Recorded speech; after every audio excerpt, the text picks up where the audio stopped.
A verdade é essa. Quem foi que deu crédito à nossa pregação e a quem se manifestou o braço do Senhor? Porque foi subindo como renovo perante ele e como raiz de uma terra seca. Não tinha parecer, não tinha formosura, e olhando nós para ele, nenhuma beleza víamos para que o desejássemos. Era desprezado, também indigno entre os homens, homem de dores experimentados no trabalhos, e como um de quem os homens escondiam o seu rosto. Era desprezado e não fizemos dele caso algum. Verdadeiramente ele tomou sobre si as nossas enfermidades, e as nossas dores levou sobre si. E nós o reputamos por aflito, ferido de Deus e oprimido, mas ele foi ferido pelas nossas transgressões, e foi moído pelas nossas iniquidades. E o castigo que hoje nos traz a paz estava sobre ele, e pelas suas pisaduras fomos sarados. Todos nós andávamos desgarrados como ovelhas, cada um se desviava pelo seu caminho. Mas o Senhor fez cair sobre ele a iniquidade de nós todos. Sabemos que ele foi oprimido, mas ele não abriu a sua boca. Como um cordeiro foi levado ao matadouro, e como a ovelha muda perante os seus tosqueadores, ele não abriu a sua boca. Da opressão e do juízo foi tirado, e quem contará o tempo da sua vida? Porquanto foi cortado da terra dos viventes, e pela transgressão do meu povo foi ele atingido. E vocês sabem que foram colocados numa sepultura. Ele levou também sobre si o pecado de muitos, e até hoje, pelos transgressores, ele ainda intercede. Aí a pessoa diz, mas por que ele intercede pelos transgressores? Porque ele sabe que muitos, na sua inocência, pegou caminhos, pegou atalhos da vida em que levou a ser assim. Então virou um transgressor. Ele transgrediu. Ele pegou caminhos tortuosos na vida. Mas ele, conhecendo o homem por dentro, é aonde ele vem e dá a chance. Lembra de Saulo no caminho de Damasco? Quando ele vinha passando, um resplendor, uma luz muito forte apareceu diante dos olhos dele, que ele ficou cego na hora. E uma voz de dentro daquela luz dizia assim, Saulo, ó Saulo, por que tu me persegues? E Saulo respondeu, eu não te persigo, Senhor. Ele falou, persegue sim. A quem persegue a um dos meus pequeninos, a mim o persegues. Mas aí, o Senhor, como diz que pelos transgressores ele intercede, ele intercedeu por Saulo no caminho de Damasco e disse para ele, olha, você vai agora numa rua chamada direita, na casa tal, e lá você vai encontrar um homem chamado Ananias, meu servo. E você vai entrar, ele vai orar sobre a tua cabeça e você vai recobrar a visão. Nisso, Saulo se levantou, o pessoal guiou ele até onde ele instruiu que tinha que levar ele, porque só ele ouvia a voz, e só ele viu o resplendor, e só ele ficou cego naquele momento. E o Senhor foi até a casa de Ananias, e chegando na casa de Ananias, homem de Deus na terra, pegou e disse, Ananias, tá vindo aí um homem por nome Saulo de Tarso, eu quero que você coloque a mão sobre ele para que ele recobre a visão e ele vai ser cheio do Espírito Santo. Ah, na hora, Ananias disse, mas Senhor, esse homem não, Senhor. Esse homem aí fazia isso, fazia aquilo.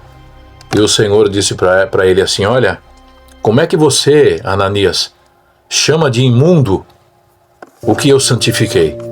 Resumindo, igreja, a quem Deus amou, Deus amou. A quem Deus aborreceu, Deus aborreceu. Deus amou a Jacó e aborreceu a Esaú. Deus aborreceu Saul e amou Davi. Ainda disse que Davi, segundo o coração dele, e ainda restituiu seu filho num reino, e disse para Salomão assim, olha Salomão, tu me pediste inteligência, eu vou te dar inteligência, mas você tem que andar como teu pai andou e você vai bem na vida. Mas não levante altar para Baalim e nem se misture com aquelas mulheres que estão ali e não levante altar para ela. Mas Salomão, com toda a sabedoria, mesmo assim algo aconteceu. Salomão, no meio de toda a sua sabedoria, ele se perdeu. Se perdeu a ponto de fazer tudo ao contrário daquilo que esse Deus maravilhoso, imortal, que habita nos pináculos mais altos e elevados do céu, determinou que era para ele fazer. Ele fazia tudo ao contrário, tipo assim, tinha o poder na mão, era o homem mais sábio do mundo, achava que podia fazer o que ele queria, mas ele mesmo tinha que reconhecer que a sabedoria que ele tinha não vinha da parte dele, vinha da parte do Deus, do seu pai, Davi, e que tinha feito uma promessa para ele, que ele seria o sucessor no lugar do seu pai no reinado.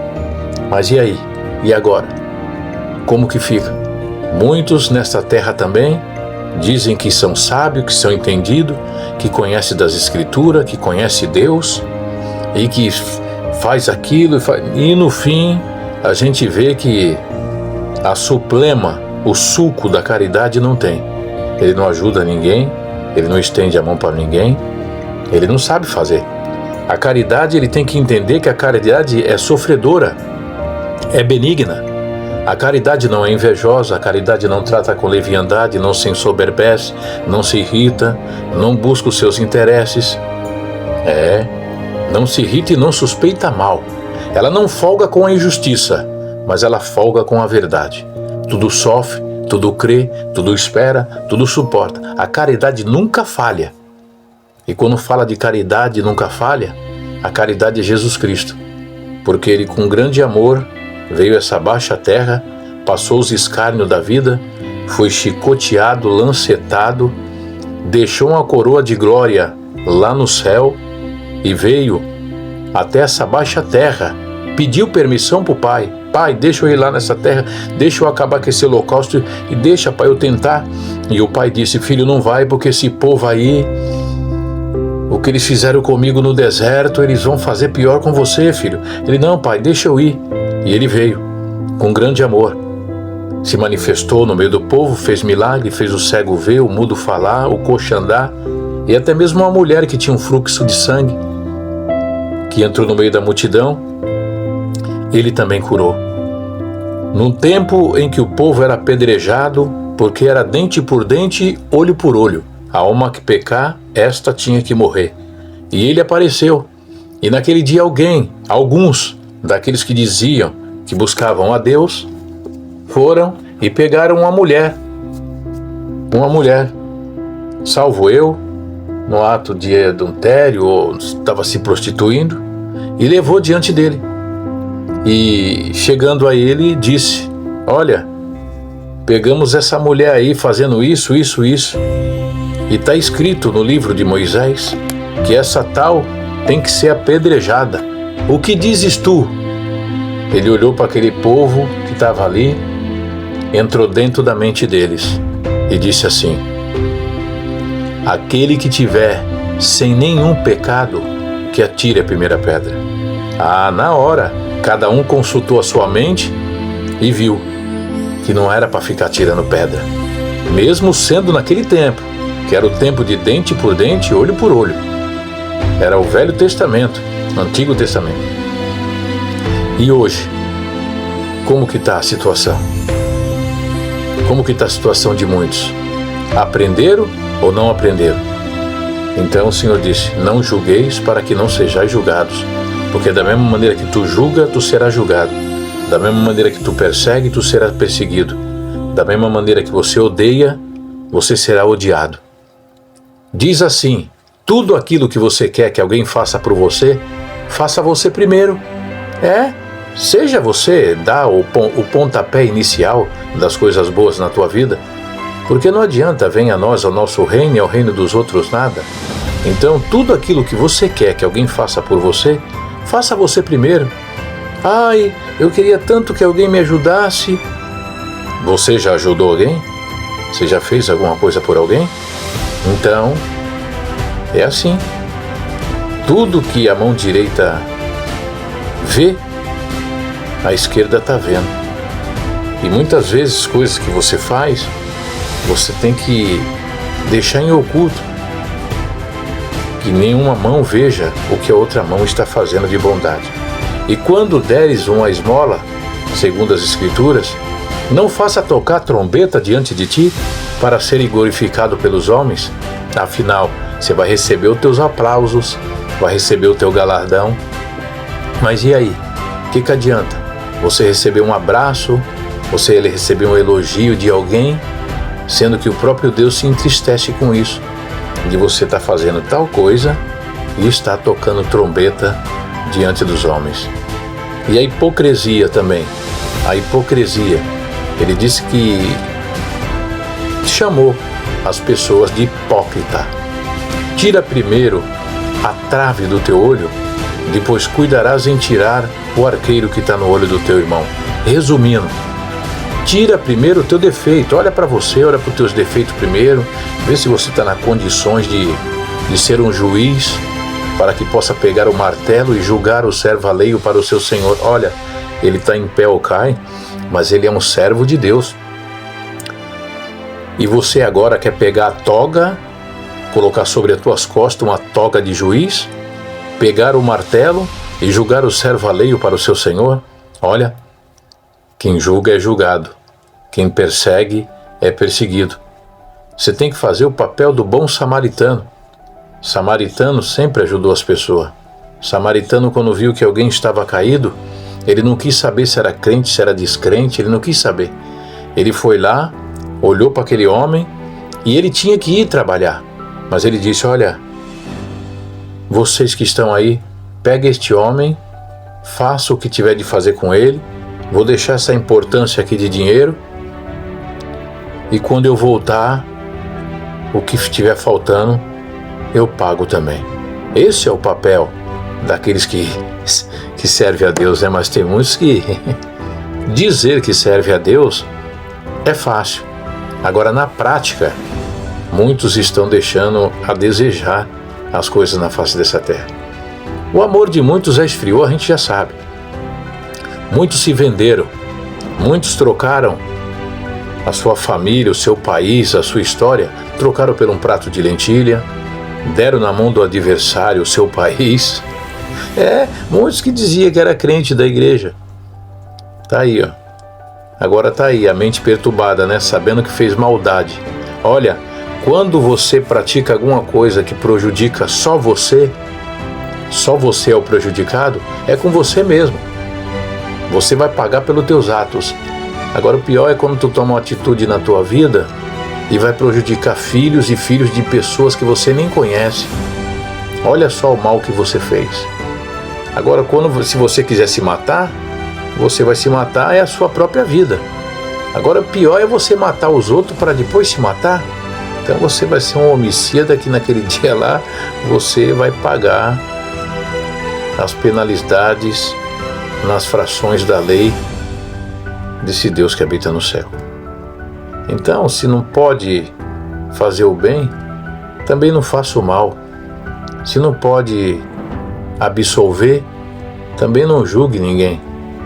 Se não pode estender a mão para alguém que está caído, também não passe a rasteira em ninguém para que alguém venha a cair. Porque tudo que você fizer aqui vai ser pesado numa balança. E tomara que o peso da balança seja justo diante do que você fez. Porque o que você fez foi mal para alguém, a balança também ela é justa. Ela vai mostrar que você foi injusto. E naquele dia, duvides ouvir uma palavra tão bonita que diz assim, ó: vinde bendito do meu Pai, possui o reino que já está prometido desde a fundação do mundo. Você vai receber a palavra ao contrário do que você sempre almejou. Apartai-vos de mim, maldito, praticador de iniquidade, que eu nunca te conheci. Ah, Senhor, né? Eu tive fome e tu não me deste de comer. Eu tive sede e tu não me deste de beber. Eu estava nu e tu não me vestiste. Estava na prisão, não foste me ver. estava no enfermo, não foste me visitar. Ah, mas quando já fez isso? A tudo que você fizer a um dos meus pequeninos, a mim o fizeste. Somos a menina dos olhos do Senhor. Ah, e tem outra coisa, antes de terminar esse vídeo. Presta atenção, tudo que você faz aqui não adianta você esconder. Não adianta você dizer, ninguém está sabendo, ninguém sabe. Presta bem atenção, você tem 2 olhos diante do teu rosto. Esses 2 olhos são a câmera de Deus. Tu acha que Ele criou o homem e ia deixar falhas? Não, Ele fez a perfeição. Os nossos olhos são as câmeras de Deus. Ele vê tudo que você vê. Você pode até dizer, vamos fazer ali escondidinho, vamos andar... Não, não adianta. Ele está vendo tudo. Ele sabe de tudo. Ele ouve tudo. Por quê? Porque Ele colocou um ouvido em você, uma entrada de áudio. Tudo que você fala, Ele escuta. Tudo que você vê, Ele está vendo. Ele te deu a voz e você fala. E tudo fica arquivado na tua mente, aqui dentro da tua mente. Na tua mente ninguém pode entrar. Ninguém sabe o que você está pensando agora. Ninguém sabe o que você está maquinando para fazer amanhã. Mas você sabe. E Ele também sabe. Porque tudo que tu pensa, Ele sabe. É a caixa preta. Tá aí, ó. Naquele dia Ele vai abrir. E não adianta. Não vai precisar ninguém te acusar naquele dia do que você fez ou do que você deixou de fazer. Não vai precisar. A tua própria mente vai soar dentro de você e Ele vai saber de tudo. Dele, ninguém esconde nada. Ele é o dono da vida. Ele é o dono da morte. Ele é aquele que determina a vida ou a morte na vida de alguém. Então cabe a você procurar as veredas da justiça por amor do teu nome. Porque ainda que tu andasse pelo vale da sombra da morte, tu não vai temer mal algum, porque Ele estará contigo. Ele diz que a tua vara e o teu cajado te consola. Ele também diz que pode preparar uma mesa perante ti na presença dos teus inimigos. Ele também pode ungir a tua cabeça com óleo para o teu cálice transbordar. Ele diz que também que a bondade e a misericórdia pode te seguir por todos os dias da tua vida e tu pode habitar na casa do Senhor por longos dias. Ele também preparou o ferreiro para que assopre as brasas no fogo e que produza uma ferramenta para a sua obra. Mas sabendo que o ferreiro também poderia preparar armas, que nem os homens fizeram tantas armas para um destruir o outro, Ele também criou o asolador. Para que Ele criou o asolador? Para destruir. Toda a ferramenta preparada contra ti não prosperará, e toda língua que se levantar contra ti, Ele diz que dá poder para nós condenar. Mas a gente sabe que a gente não quer condenar ninguém. Deixa que o justo juiz julgará povos, nações e língua, e Ele julgará ou absolverá aqueles que Ele quiser. Em nós está fazer o certo, e nele está o que fazer correto, porque Ele é o justo juiz, e Ele vai julgar a causa dentro dos parâmetros daquilo que Ele determinou. Olha, meu nome é Renato Módica, eu moro na favela do Dique do Pompeba, na cidade náutica, em São Vicente. Deus abençoe a todos, ora a Deus por nós, para que possamos cada vez mais fazer a vontade de Deus na face dessa terra. Deus abençoe a todos.